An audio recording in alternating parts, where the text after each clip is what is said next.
ഇന്ന് ഞാൻ സംസാരിക്കുന്നത് കേരളത്തിലെ ചില മാധ്യമങ്ങളും ഇവിടുത്തെ രണ്ട് പരസ്പര സഹായ മുന്നണികളും ചേർന്ന് പറയുന്ന ഒരു വല്ലാത്ത കണ്ടുപിടുത്തത്തെക്കുറിച്ചാണ്. രാജീവ് ചന്ദ്രശേഖർ എന്ന കേന്ദ്രമന്ത്രിയുടെ വീടിന്റെ ആധാരം എവിടെയെന്നാണ് ചോദ്യം. 200 കോടിയുടെ വീടിന്റെ രേഖ നൽകിയില്ല എന്ന് പറഞ്ഞ് LDFും UDFും കൂടി അദ്ദേഹത്തെ പന്താടാൻ നോക്കുകയാണ്. പാവം സഖാക്കൾക്കും കോൺഗ്രസുകാർക്കും ഒരു കാര്യം അറിയില്ല. നിങ്ങൾ ഈ അളക്കാൻ നോക്കുന്നത് ആരെയാണെന്ന് വല്ല ധാരണയുമുണ്ടോ? നിങ്ങളുടെയൊക്കെ ഈ തുരുമ്പിച്ച അളവുകോലുകൾ വെച്ച് അളക്കാൻ പറ്റുന്ന ഒരാളല്ല അദ്ദേഹം. രാജീവ് ചന്ദ്രശേഖർ നടന്നു വന്ന പാതകൾ നിങ്ങൾക്ക് സ്വപ്നം കാണാൻ പോലും കഴിയില്ല. എന്താണ് സംഭവിച്ചതെന്നല്ലേ നമുക്ക് നോക്കാം. സ്വന്തം അധ്വാനം കൊണ്ട് ലോകം കീഴടക്കിയ ഒരു ടെക്നോക്രാറ്റിനെ കമ്മീഷൻ അടിച്ചും അഴിമതി നടത്തിയും ശീലിച്ചവർക്ക് ദഹിക്കുന്നില്ല. അതാണ് കാര്യം. അംബാനിയും ബിർളയും ഒന്നും മൊബൈൽ ഫോൺ വിപ്ലവത്തിന്റെ സാധ്യതയെക്കുറിച്ച് ചിന്തിക്കാത്ത കാലത്താണ് 1994 കണ്ണൂരുകാരനായ ഈ യുവാവ് കേന്ദ്ര സർക്കാരിന് മുന്നിൽ ലൈസൻസിനായി അപേക്ഷിക്കുന്നത്. 1995 അദ്ദേഹം BPL മൊബൈൽ തുടങ്ങുമ്പോൾ ഇവിടുത്തെ കോൺഗ്രസ് നേതാക്കൾ ഗ്രൂപ്പ് കളിച്ച് പരസ്പരം പാരവെക്കുന്ന തിരക്കിലായിരുന്നു. 20 വർഷത്തോളം ആ കമ്പനിയെ ഇന്ത്യയിലെ 1-ാം നമ്പറാക്കി വളർത്തിയ ശേഷം 2005 അദ്ദേഹം അതിന്റെ ഓഹരികൾ വിറ്റത് എത്ര രൂപയ്ക്കാണെന്ന് അറിയാമോ? 5200 കോടി രൂപയ്ക്ക്. നിങ്ങളൊന്ന് ആലോചിച്ച് നോക്കൂ. 2005 5200 കോടി ഇതൊന്നും രാഷ്ട്രീയത്തിലെ അഴിമതി പണമല്ല, മറിച്ച് 100% മെറിറ്റിലൂടെ നേടിയ വിജയമാണ്. 5200 കോടിയുടെ ബിസിനസ് ഡീൽ 19 വർഷം മുമ്പ് നടത്തിയ ഒരാൾക്ക് 200 കോടിയുടെ വീട് എന്നത് ഒരു വലിയ കാര്യമാണോ? പക്ഷേ അധ്വാനിക്കാത്തവർക്ക് അത് കണ്ടാൽ ദേഷ്യം വരുമെന്ന് ഉറപ്പാണ്. ഇനി അദ്ദേഹത്തിന്റെ വിദ്യാഭ്യാസത്തിന്റെ കാര്യം നോക്കിയാൽ കോൺഗ്രസുകാർക്ക് തലകറക്കം വരും.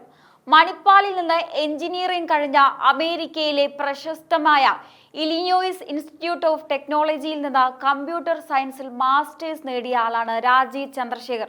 വെറും 24-ാം വയസ്സിൽ ലോകോത്തര കമ്പനിയായ ഇന്റലിൻ ചീഫ് ഡിസൈനറായി ജോലിക്ക് കയറി. ആ ഉയർന്ന ശമ്പളവും സൗകര്യങ്ങളും ഉപേക്ഷിച്ചാണ് അദ്ദേഹം ഇന്ത്യയുടെ IT വിപ്ലവത്തിന് അടിത്തറയിടാനെത്തിയത്. കോൺഗ്രസ് ഭരണകാലത്ത് ലൈസൻസ് രാജ് വഴി സ്വന്തക്കാർക്ക് മാത്രം ആനുകൂല്യങ്ങൾ നൽകിയപ്പോൾ ഒരു രാഷ്ട്രീയ പിൻബലവുമില്ലാതെ സ്വന്തം കഴിവുകൊണ്ട് വളർന്ന വ്യക്തിയാണ് രാജീവ് ചന്ദ്രശേഖർ. അഴിമതിയിൽ മുങ്ങിക്കുളിച്ച UPA ഭരണകാലത്ത് രാജ്യം നശിക്കുന്നത് കണ്ടിരിക്കാൻ കഴിയാതെയാണ് നരേന്ദ്രമോദിയുടെ വികസന രാഷ്ട്രീയത്തിൽ ആകൃഷ്ടനായി അദ്ദേഹം BJPയിലേക്ക് വരുന്നത്. ഇന്ന് കേരളത്തിലെ മാധ്യമങ്ങൾ അദ്ദേഹത്തിനെതിരെ പുകമറ സൃഷ്ടിക്കുമ്പോൾ അവർ യഥാർത്ഥത്തിൽ BJPയുടെ വളർച്ചയെയാണ് പേടിക്കുന്നത്. പ്രത്യേകിച്ച് നേമത്തും തിരുവനന്തപുരത്തുമൊക്കെ BJP ആനടിക്കുന്നത് കാണുമ്പോൾ ഇവിടുത്തെ അന്തർധാരാ മുന്നണികൾക്ക് ഉറക്കം നഷ്ടപ്പെടുകയാണ്. അതുകൊണ്ടാണ് അവർ പഴയ ആധാരവും പിടിച്ച് ഇപ്പോൾ ഇറങ്ങിയിരിക്കുന്നത്. കോൺഗ്രസ് നേതാക്കൾ അഴിമതി പണം വിദേശത്ത് ഒളിപ്പിക്കുമ്പോൾ രാജീവ് ചന്ദ്രശേഖർ തന്റെ ഓരോ പൈസയും വിയർപ്പൊഴുക്കി ഉണ്ടാക്കിയതാണെന്ന് നെഞ്ചുവിരിച്ച് പറയുകയാണ്. അതുകൊണ്ട് പ്രിയപ്പെട്ട എതിരാളികളെ, നിങ്ങളുടെ ഈ കൊച്ചു കളികൾക്കൊന്നും രാജീവ് ചന്ദ്രശേഖറിനെ തളർത്താൻ കഴിയില്ല. നിങ്ങൾ അദ്ദേഹത്തെ എത്രയൊക്കെ വേട്ടയാടാൻ നോക്കിയാലും അദ്ദേഹം രാജ്യത്തിന് നൽകിയ സംഭാവനകൾ ചരിത്രമാണ്. ആ ചരിത്രം തിരുത്താൻ നിങ്ങളുടെ ഈ തുരുമ്പിച്ച അളവുകോലുകൾക്ക് സാധിക്കില്ല. ഇന്ന് രാജീവ് ചന്ദ്രശേഖറിന്റെ ആസ്തിയെക്കുറിച്ച് വേവലാതിപ്പെടുന്ന കോൺഗ്രസ് നേതാക്കളെ കാണുമ്പോൾ ചിരിക്കണോ അതോ കരയണോ എന്നറിയില്ല. ദശകങ്ങളോളം ഭരണം കയ്യിലിരുന്നിട്ടും ഈ രാജ്യം ഡിജിറ്റൽ യുഗത്തിലേക്ക് കടക്കാൻ മടിച്ചു നിന്നപ്പോൾ അതിന്റെ തടസ്സങ്ങൾ നീക്കാൻ ശ്രമിച്ച ഒരു വ്യക്തിയാണ് നിങ്ങൾ ഇന്ന് കുറ്റപ്പെടുത്തുന്നത്. കോൺഗ്രസിന്റെ കാലത്ത് ലൈസൻസ് രാജ് എന്ന് പറയുന്ന ഒരു സമ്പ്രദായം ഉണ്ടായിരുന്നു.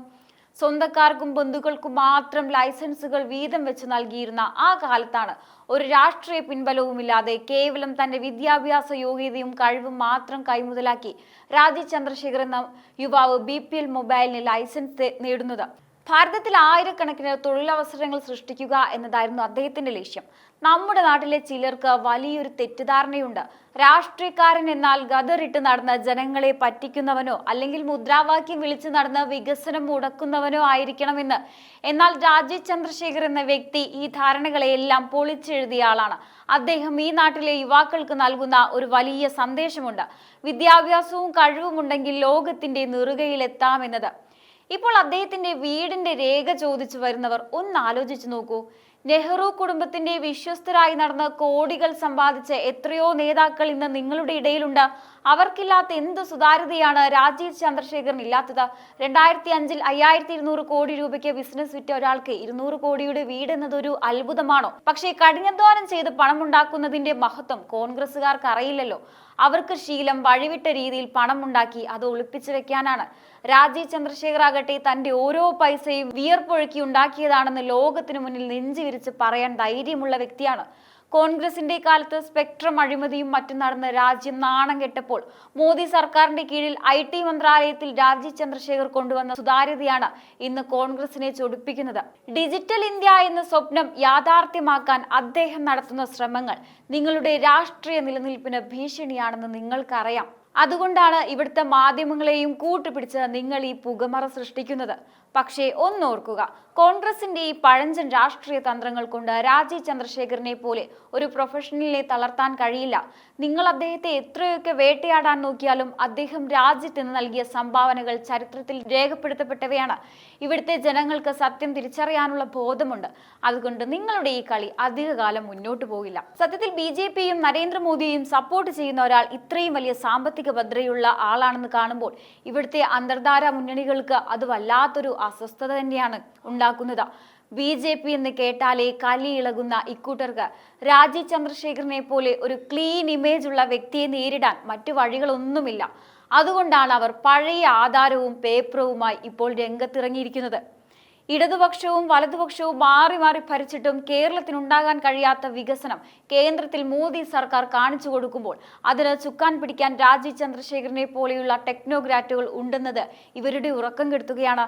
നേമത്തും തിരുവനന്തപുരത്തും BJP ആനടിക്കുന്നത് കാണുമ്പോൾ ആ വോട്ട് ബാങ്ക് തകരുമോ എന്ന പേടിയാണ് ഇപ്പോൾ ഈ ആധാര പരിശോധനയായി പുറത്തു വരുന്നത്.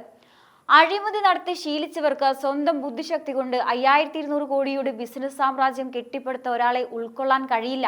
നിങ്ങൾ എത്രയൊക്കെ കലിതുള്ളിയാലും BJP മുന്നോട്ട് വയ്ക്കുന്ന ഈ വികസന രാഷ്ട്രീയത്തെയും രാജീവ് ചന്ദ്രശേഖറിന്റെ ഈ കരുത്തിനെയും തടയാൻ നിങ്ങളുടെ ഈ കൊച്ചു രാഷ്ട്രീയ കളികൾക്ക് കഴിയില്ല എന്നത് ഉറപ്പാണ്.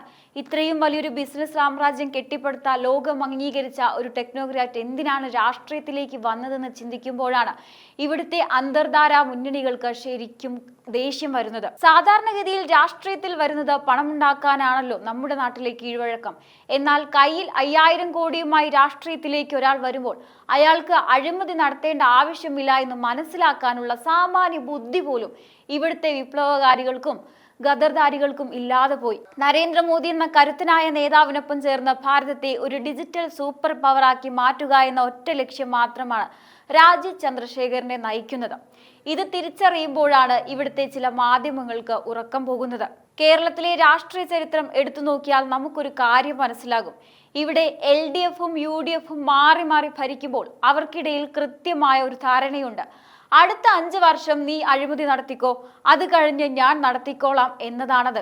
ഈ അവിശുദ്ധ കൂട്ടുകെട്ടിനിടയിലേക്കാണ് വികസനത്തിന്റെയും പെർഫോമൻസിന്റെയും രാഷ്ട്രീയവുമായി BJP കടന്നു വരുന്നത്. രാജീവ് ചന്ദ്രശേഖറിനെ പോലെ ഒരാൾ തിരുവനന്തപുരത്തും നേമത്തുമൊക്കെ സജീവമാകുമ്പോൾ ഇവർ പേടിക്കുന്നത് വോട്ട് ചോർച്ചയല്ല, മറിച്ച് തങ്ങളുടെ ഇത്രയും കാലത്തെ അഴിമതി കഥകൾ ജനങ്ങൾ തിരിച്ചറിയുമോ എന്നാണ്.